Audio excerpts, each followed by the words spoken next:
Hello বন্ধুরা, good morning. তো এখন বাজে সকাল 7টা মতো। তো এখন থেকে ব্লগটা স্টার্ট করছি। আর আমি এসেছিলাম ভিডিও শ্যুট করতে। এই যে জায়গাটা দেখতে পাচ্ছ, এই জায়গাটা খুব সুন্দর। তো যাই হোক, আমরা আজকে একটা জায়গা ঘুরতে যাচ্ছি। তোমরা দাদু ঠাকুমার মুখে শুনেছো সেই অনেক দিনের পুরনো গল্প, রামায়ণ বলো, মহাভারত বলো, ওইগুলো তো সবারই দেখতে ইচ্ছা করে, তাই না? তো আমারও দেখতে ইচ্ছে করছে, তাই তোমাদেরকেও দেখাবো। আমরা যাচ্ছি রামেশ্বর তপবন, যেখানে শ্রী রামচন্দ্র মা সীতা দেবীকে পাঠিয়েছিলেন, কত 12 বছরের জন্য বনবাসে পাঠিয়েছিলেন। আর সেইখানেই লবকুশের জন্ম হয়েছিল। সেই জায়গাটা দেখাবো, যে জায়গাটাকে আমরা এখনো গ্রাম বাংলায় বলে থাকে আতুর ঘর। সেই আতুর ঘরটা দেখাবো, যেখানে লবকুশের জন্মস্থান। ঠিক আছে? তো আর ওখানে হচ্ছে বাল্মীকি মুনি যেখানে মানে যজ্ঞ করতো, সেই যজ্ঞ স্থানটা এখনো আগুন জ্বলছে। তো চলো, তোমরা আমার ভিডিওটা কন্টিনিউ দেখতে থাকো।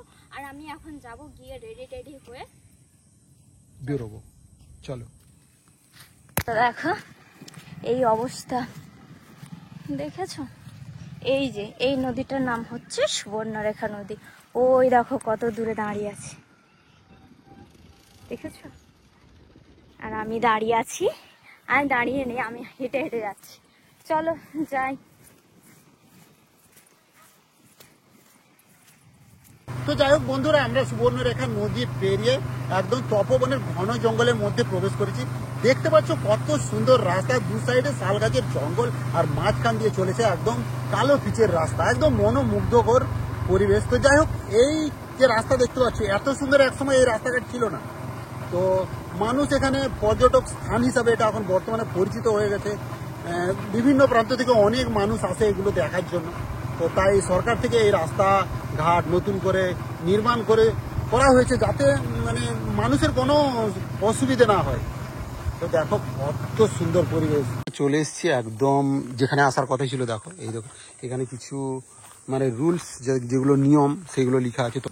তো দেখতে পাচ্ছি এটা হচ্ছে বিশ্রামাগার।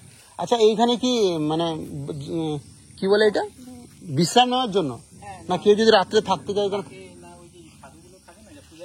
আচ্ছা আচ্ছা আচ্ছা,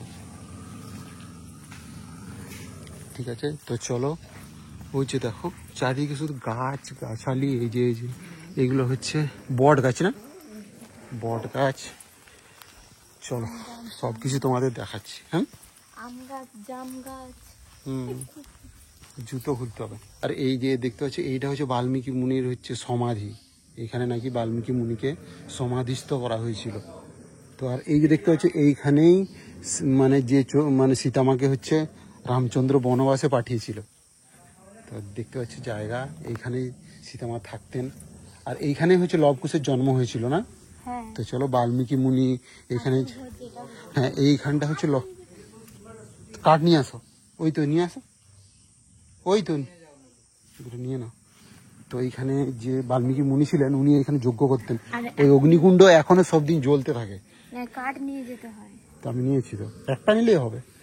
তো ওইগুলো ওইখানে দিতে হয় যজ্ঞকুণ্ডে। তো একজন আছে, চলো জিজ্ঞেস করি।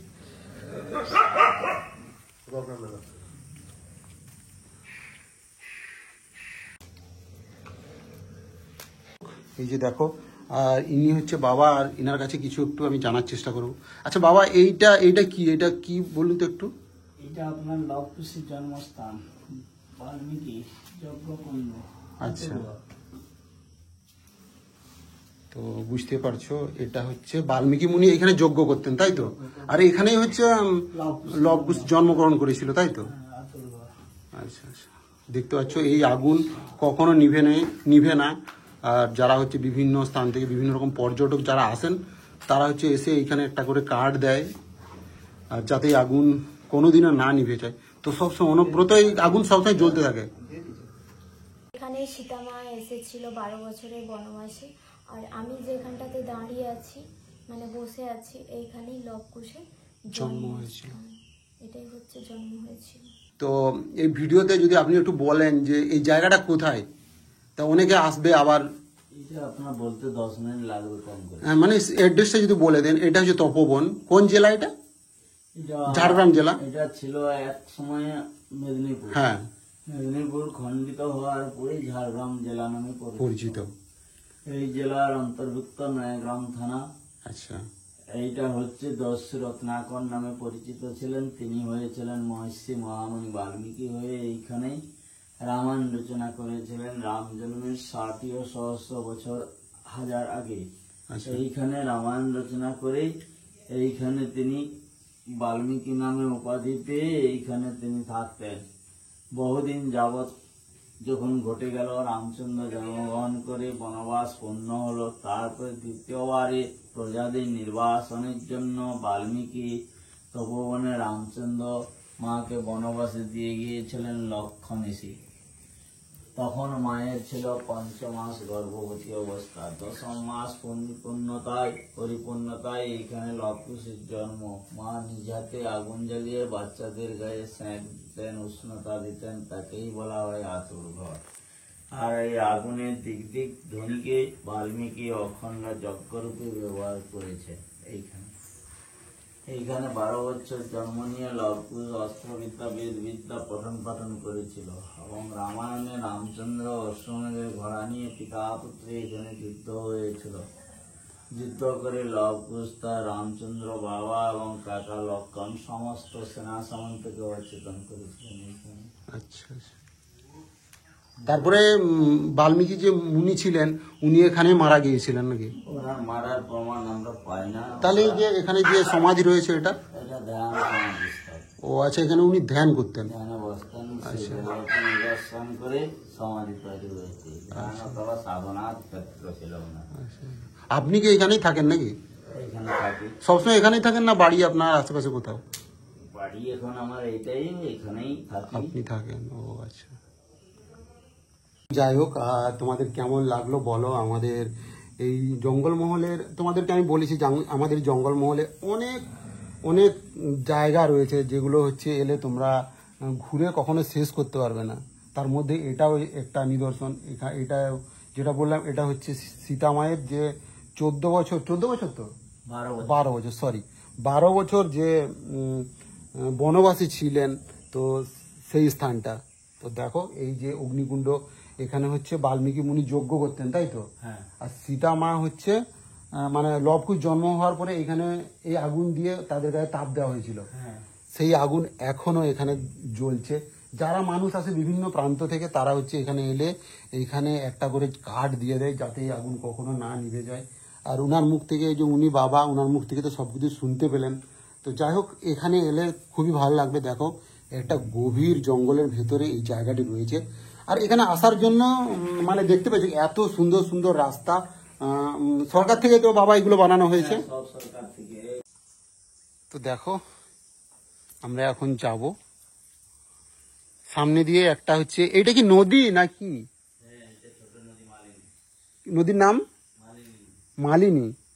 আচ্ছা, এই দেখো এই নদী আছে একটা, এই নদীর গায়ে এই স্থানটি রয়েছে। আর এইটা হচ্ছে বাল্মীকি মুনির, যেটা ওনারা বলছেন যে এটা হচ্ছে বাল্মীকি মুনির সমাধি নয়, এটা হচ্ছে বাল্মীকি মুনির যজ্ঞস্থান। এখানে মানে বসে বসে এই গাছের নিচে উনি হচ্ছে বাল্মীকি মুনি মানে ইয়ে করতেন, মানে যজ্ঞ করতেন। এটাই সীতাদেবীর মতো লাগছে। এটা তো সীতা মায়ের জায়গা না? হ্যাঁ, ওই জন্য এদেরকে তো সীতা মায়ের মতনই রাখে। দেখো এই যে কত কিছু, এই যে বাল্মীকি মুনির আশ্রম, বাল্মীকি মুনির সমাধি, লবকুশের এই যে জন্মস্থান সব রয়েছে। আর এই যে এইটা হচ্ছে কেউ যদি আসে, হয়তো বৃষ্টি হচ্ছে, বিভিন্ন রকম কারণে, প্রাকৃতিক দুর্যোগের কারণে হয়তো মানুষের অসুবিধা হতে পারে, তার জন্য এই যে এটা রয়েছে, এটা এইখানে হচ্ছে বিশ্রাম নিতে পারো। এটা হচ্ছে আপনার বাড়ি নাকি? এখানে আপনি থাকেন? হ্যাঁ। একাই থাকেন? একাই থাকি, আর একজন থাকেন, উনি বাড়ি চলে যান আচ্ছা, মাঝে মাঝে। এই যে হচ্ছে উনি এখানে থাকেন। আর বাবা বলছে আপনাকে ভয় লাগে না এখানে যে একা থাকেন, কেউ মানুষজন নেই গভীর জঙ্গলে? ভয় কি লাগবে, ভয় আবার কিছু। হ্যাঁ, ভয় কি করবো, আমি কি আর জমিদার না সঞ্চয় বুদ্ধি না, কেউ এসে আপনার ক্ষতি করবে? আমি তো ভিখারি মানুষ, আমার আবার চিন্তাই কোথায়, খালি হাতের মানুষ। সবসময় একাই থাকেন? হ্যাঁ। আপনার কেউ নেই? সেগুলো অতীত কথা ভাবিয়া আর বর্তমানকে হ্যাঁ। জেনে লাভ কিছু নাই। অতীত ভবিষ্যৎ ভুলিয়া বর্তমানকে লইয়া চলো। বর্তমানে মুহূর্তে কি হবে তাও জানা যায় না, কি ঘটবে কি হবে। ঠিক আছে। মানে এইখানে তো ওই যে কুয়ো ছাড়াও মানে ডিপ টিউবওয়েলের ব্যবস্থা আছে না, জল আচ্ছা, ওই যে আপনি যে দেখে আসুন সেখানে কি কোথায় বলুন? ওইখানে চলে যান, আর এইখানে এবার টয়লেট বাথরুমও রয়েছে না? ওইখানে জল পাচ্ছে। আচ্ছা,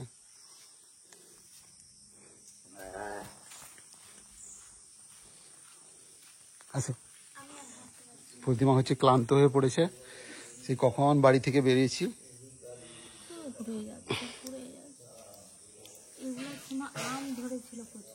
তো যাই হোক, আর দেখো, আর 1:30 বেজে গেছে এখন।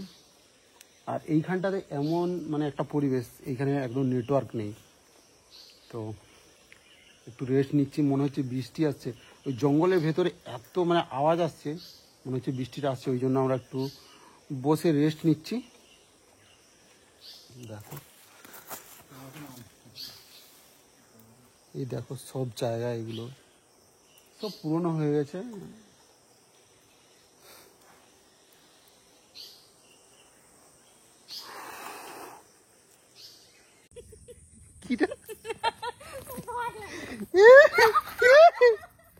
তো এটা হচ্ছে এংরি শোল।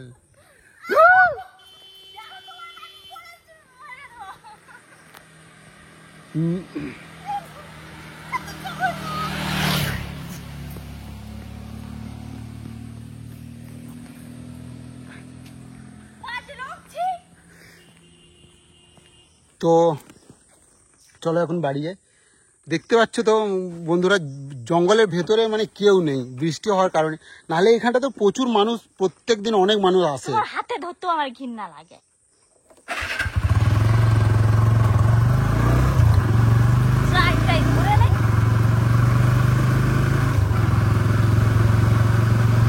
ঘন জঙ্গল, চাঁদাবিলা। এখানে দেখো চাঁদাবিলা 4 কিমি, মানে ওই পাশে চাঁদাবিলা যে গ্রাম 4.3 কিমি।